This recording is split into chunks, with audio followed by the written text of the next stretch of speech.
పళ్ళు నాశనం అవుతాయి. ఏమంటే బావి చెట్టు అంటే కోళ్ళు కూర్చేసి కాచేసి పింజలు వచ్చాయి. మనకి ఆ నెలాడుతున్న వర్షం ఒకసారి చెడికి వచ్చింది. కొత్త చెట్లని గాడిపోయింది మళ్ళా పెట్టేసి. అందుచేత ఫలితం సస్యంతో క్రమాగతం మన నోట్లో పడి మనం తీసేసేదంటే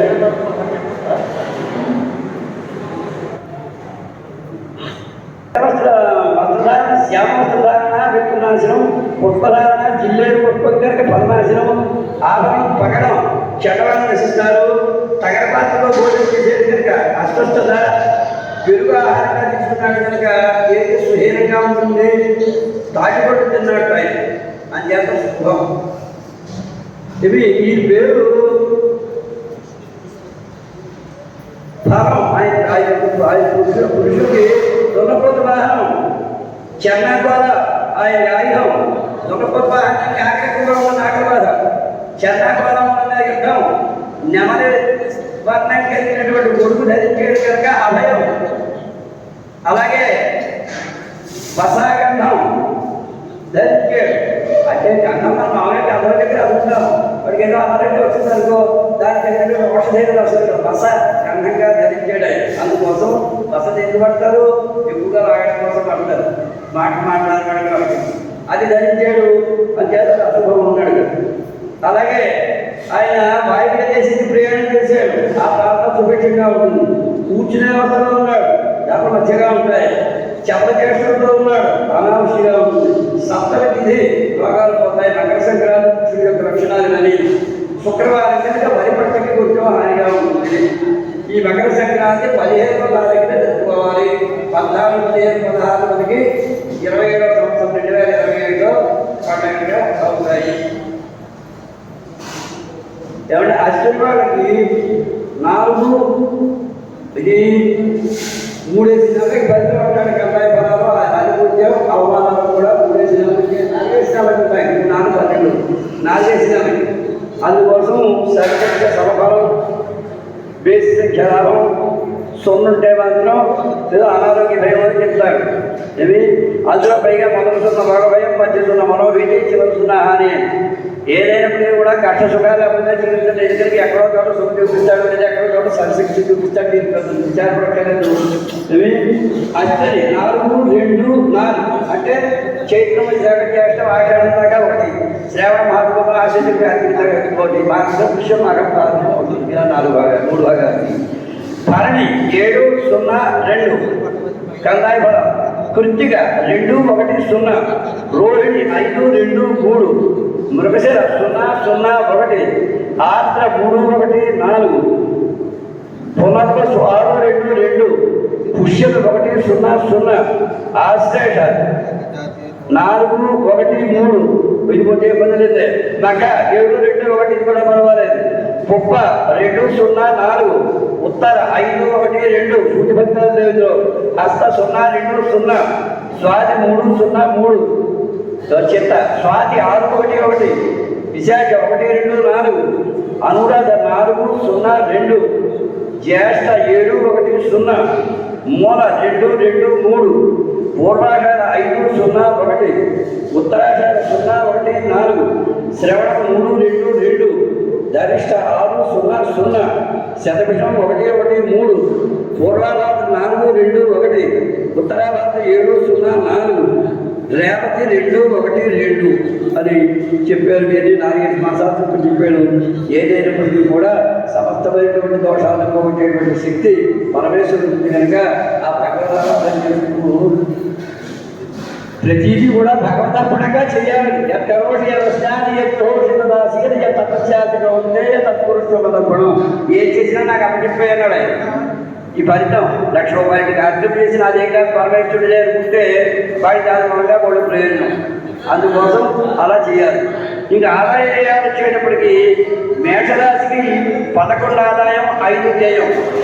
వృషభానికి 5 ఆదాయం, 14 వ్యయం. ఏమన్నా 5 రూపాయలు ఇచ్చే 16 ఎలా ఖర్చు పెట్టాలంటే దాని దగ్గర వనరులు ఆయన కనిపిస్తాడు. కనీసం అప్పుగా అడిగితే ఇచ్చివాడేమో దొరుకుతాడు. అది లేకపోతే ఎలా ఖర్చు పెడతాడు వాడు. మిథునం 8, 11, కర్కాటకం 2 ఆదాయం 11 వ్యయం, సింహం 5 ఆదాయం 5 వ్యయం, కన్య 7 ఆదాయం 11 వ్యయం, తుల 5 ఆదాయం 14 వ్యయం, వృశ్చికం 11 ఆదాయం 7 వ్యయం, ధనుసు 14 ఆదాయం 11 వ్యయం, మకరం 2 ఆదాయం 8 వ్యయం, కుంభం 2 ఆదాయం 8 వ్యయం, మీనం 14 ఆదాయం 11 వ్యయం. ఏమంటే ఎప్పుడైతే ఆదాయం ఎక్కువగా ఉందో రాజపూజ్యం తగ్గిపోతుంది, డెవలప్ వచ్చి పడాలి. కాబట్టి ఆదాయం కోసం ఏదో తప్పు మార్గాలు పట్టాలంటారు. కానీ అందుకోసం మేషరాశికి 2 రాజపూజ్యం అవమానాలు, వృషభానికి 5 రాజపూజ్యం 4 అవమానం, మిథునకి 1 రాజపూజ్యం 7 అవమానం, కర్కాటకానికి 4 రాజపూజ్యం 7 అవమానం, సింహానికి 7 రాజపూజ్యం 7 అవమానం, కన్యకు 3 సమానం, తుల 6 రాజపూజ్యం 3 అవమానం, వృశ్చికం 2 రాజపూజ్యం 6 అవమానం, ధనుసు 5 6 అవమానం, మకరం 1 2 అవమానం, కుంభం 4 రాజపూజ్యం 2 అవమానం, మీనం 7 రాజపూజ్యం 2 అవమానం. మొత్తం మీద ఆదాయం 87 అయితే వ్యయం 114. అది కొంచెం బ్యాలెన్స్ అందులో ఇలాగా మనకి అన్ని కూడా చుట్టూ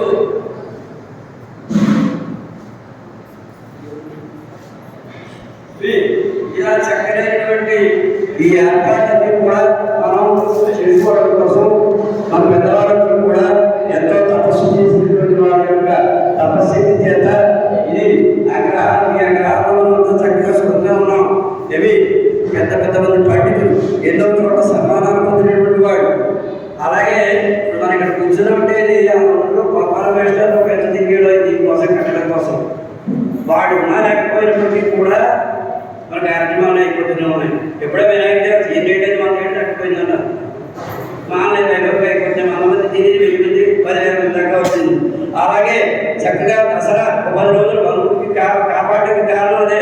10 రోజులు వినాయక చవితి, 10 రోజులు దసరాలు. అందులో కార్తీక మాసం వచ్చిన మన గురుబాబు చేసాక 5-6 లక్షల పూజలు అయిపోతుంది. అంత దైవమే ఆ చేత ఏంటంటే మనం దైవాన్ని ప్రధానంగా ఆరాధించాలి.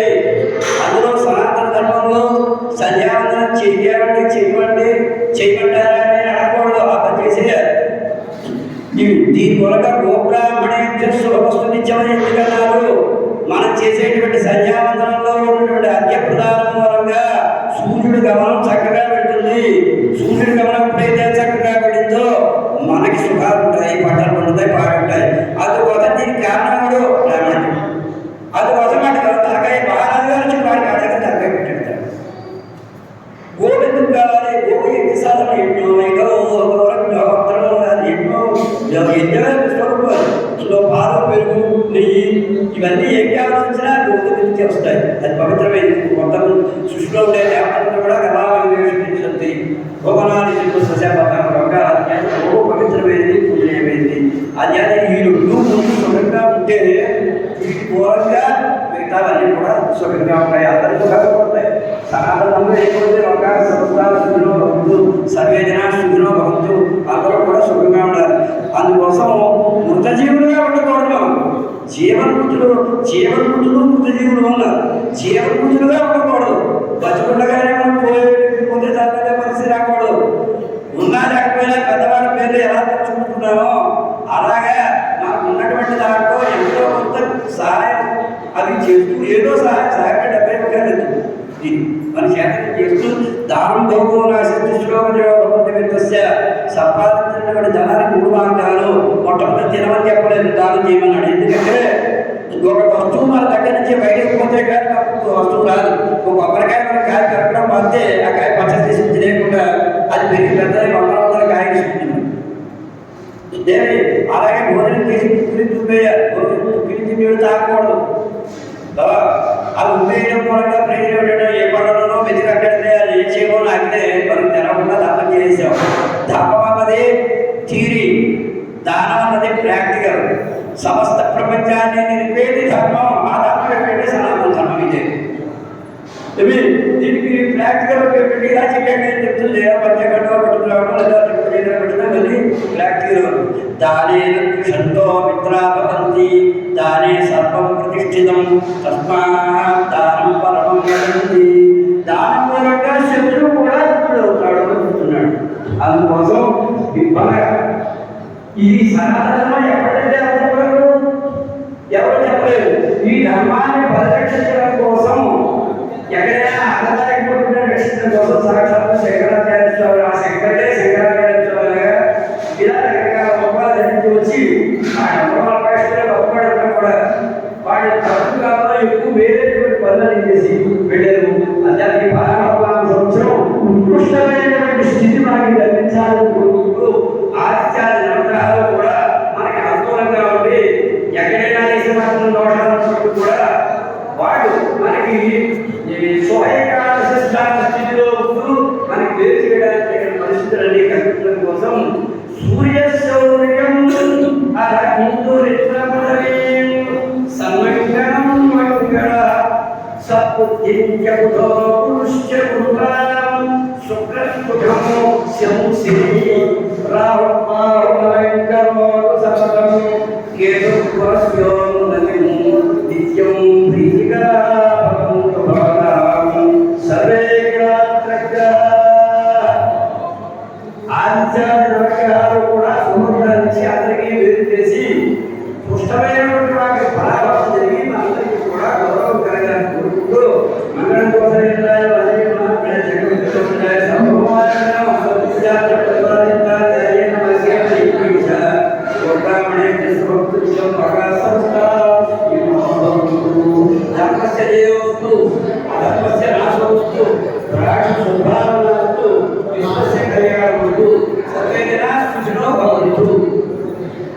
सर्वे सुजना सुखिनो भवन्तु।